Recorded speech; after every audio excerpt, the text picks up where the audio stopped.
Hi, Keith Murray with ExpertMedicare.com. In the last 2 weeks, we've gotten a couple of phone calls from people who are losing their group coverage through their retiree plan and are having to go on to Medicare. And they are currently undergoing cancer treatment and wanted to know how that would affect them. And so I thought I'd do a quick video to cover this, since this seems to be a topic that a lot of people are asking about.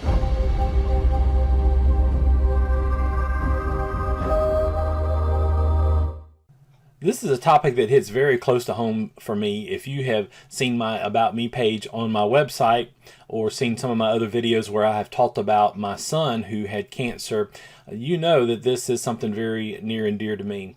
My son, when he was 11 years old, was diagnosed with a rare bone cancer called Ewings Sarcoma. He's 16 years old now. Matter of fact, it was 5 years ago today. I just saw this morning something popped up on my timeline that was talking about it was 5 years ago today that we went to the hospital for the first time. But he's now 16, doing fantastic, and so we're very grateful for the great treatment that he was able to have. And I wanted to talk a little bit about how Medicare covers your treatments if you are diagnosed with cancer or undergoing chemo treatments at the time. Now, in the case of the two people who called, these are people who are losing their coverage from their employer plan. They are already on Medicare Part A and Part B, and both of them are.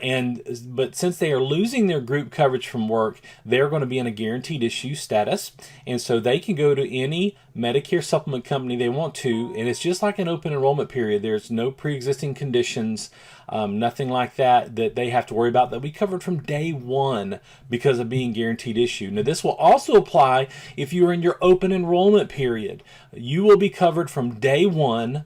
There's no pre-existing conditions clause, and you cannot have your premiums raised unless they raise the premiums for everybody who's covered by that plan in the state. And you cannot have your plan canceled unless you just don't pay for it. It is guaranteed renewable for life. Now, that is if you go with a Medicare Supplement policy. And I want to show you the difference of cancer coverage under the Medicare Supplement versus the Medicare Advantage, and you can see why most people, when they have a cancer diagnosis, they're either very glad they have a Medigap plan or they wish that they could get the coverage, because it is so much more comprehensive, the coverage that you get on the Medicare Supplement if something major like this were to happen. The first thing I want to cover is chemotherapy treatment. And so if you are receiving a chemo treatment at a physician's office or a clinic and it is through an IV, that is going to be treated as an outpatient treatment. That will be covered under Part B of Medicare. Now, if you have a Plan F, Plan G, or Plan N Medicare Supplement or Medigap plan, then those plans are going to pick up that 20% and pay it completely. So if you have a Medicare Advantage plan, then outpatient services, including chemotherapy treatments, are generally going to be treated as an outpatient service, and you have a 20% copay up to your maximum out-of-pocket for the year. Now, I shared in another video just recently of a lady who called us in a few weeks ago, and she met her out-of-pocket maximum last year of $6,700. On January 1st, her out-of-pocket reset, and she has already met it again this year, another $6,700. So in less than a year, that's $13,400 in co-payments that she's had to pay for chemotherapy in an outpatient situation. And I'm going to cover a little bit more of the Medicare Advantage in just a few moments, but I want to make sure you understand how the chemotherapies fall under Part B and Part D. So if you take an oral medication for chemotherapy, here's how that works. If the oral medication is also available in IV form, then it will be covered under Part B. So if your doctor says this is your chemo drug and you can either have an IV or have it as an oral medication, that will be covered under Part B, regardless of whether you take the IV or if you take the oral medication. Now, if you take an oral medication that is not available in IV form, then that will fall under your Part D Medicare prescription drug plan. Now, this also applies to anti-nausea medications as well. As long as the medication is administered within 48 hours and it is administered via IV, or it's an oral medication that also has an IV form to it, then that will be covered under Part B, but it must be done within 48 hours of the chemo treatment. If it's an oral medication and there's not an IV equivalent, then that is going to be treated under your Part D of Medicare, your Medicare prescription drug plan. One last thing on the prescription drugs. With all the cutting edge research that's going on these days, there are a lot of new drugs that are coming out onto the market that treat cancer all the time. There are also some drugs that are already around that were used for other illnesses or ailments that work well with cancer treatments. And so the FDA may not necessarily have approved these drugs at the time that your doctor wants you to take them.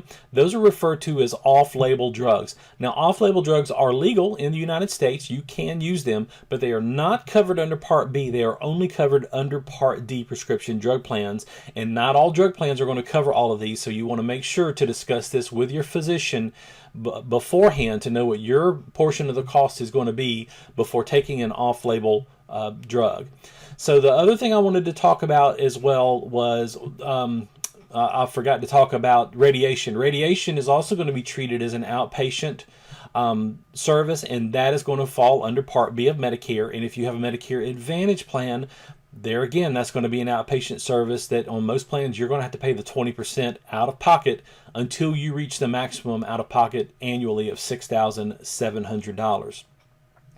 The problem is with the way that cancer treatments go, when people get cancer and they're on a Medicare Advantage plan, their out-of-pocket expenses can get quite high every year, and a lot of them go all the way to the maximum out-of-pocket every year.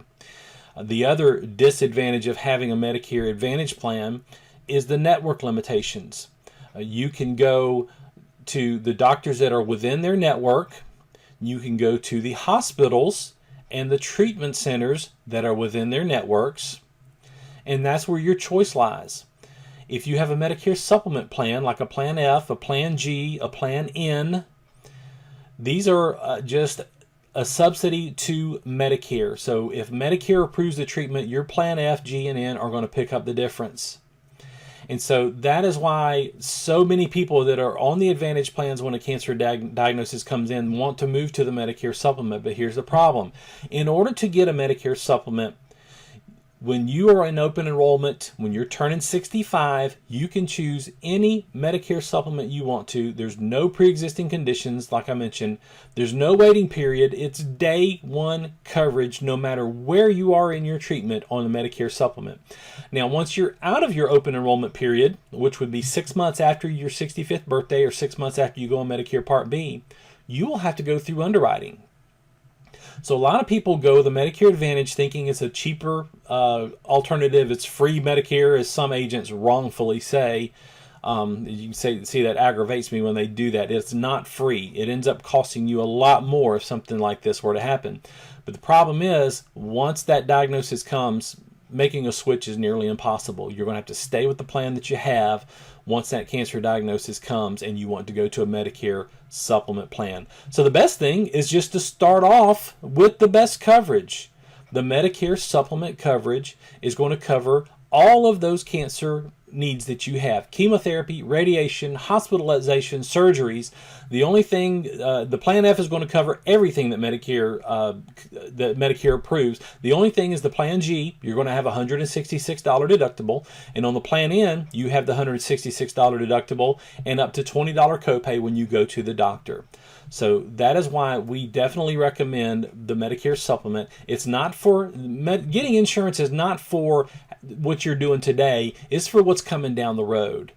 And you don't want to be stuck in a plan that has limitations that says, well, you can't go to the Mayo Clinic if you want to. You can't go here. You can't go there. You can't go to this top cancer treatment center. You have to go to what's in our network. That is not so with a Medicare supplement plans. As long as that facility accepts Medicare, then your Medicare supplement is good there.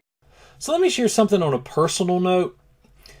When you have something as traumatic as a cancer diagnosis, and trust me, that's about as traumatic as it comes when you hear the word cancer or stroke or whatever it may be, If something like that were to happen, the last thing that you want to be worried about is how you're going to pay the bill. You just need to get well. You need the best doctors, the best facilities, and to get you better, not worry about the bills. Let the insurance do its job. Pick the right plan from the beginning so that that's something you never have to worry about. So, again, my name is Keith. I'm with Integrity Senior Solutions and ExpertMedicare.com. If we can help with any of this, like I said, I've walked through this. I understand the plight of cancer patients. If there's anything I can do to help, please give me a call. The telephone number's on your screen, 888-228-6119. You can also visit us at expertmedicare.com. We have other videos there that will teach you about Medicare, the parts and plans of Medicare, the different Medicare plans and how they compare against each other, Medicare Supplement versus Medicare Advantage. And under the supplements, we have videos on how the Plan F compares to the Plan G. And just some information there to help you get educated and make the best decision that you can. Our service is free. It costs you nothing to use our service. The insurance company takes care of the agent. So whether you go through the agent or directly to the company, you're going to pay the same cost. You might as well let somebody who's been there and done it. I've been doing this over 20 years working with people with Medicare and on their Medicare supplement coverage. So let my experience go to work with you. It's not going to cost you anything extra, and making a wrong decision could cost you a lot more. But I've got the experience. I know what the companies out there are doing. We can compare company to company. On the 2016 version of the Medicare New Book on page 100, it says that all Medicare supplement plans are exactly the same from company to company. The only difference is the premium. So we can shop all the plans in your area and find out what's best. So let us go to work for you. Thanks so much for watching. Somebody just walked by my office window out there. Sorry. Thanks so much for watching. And if there's anything I can do to help, please let me know how I can best serve you. God bless you and have a great day.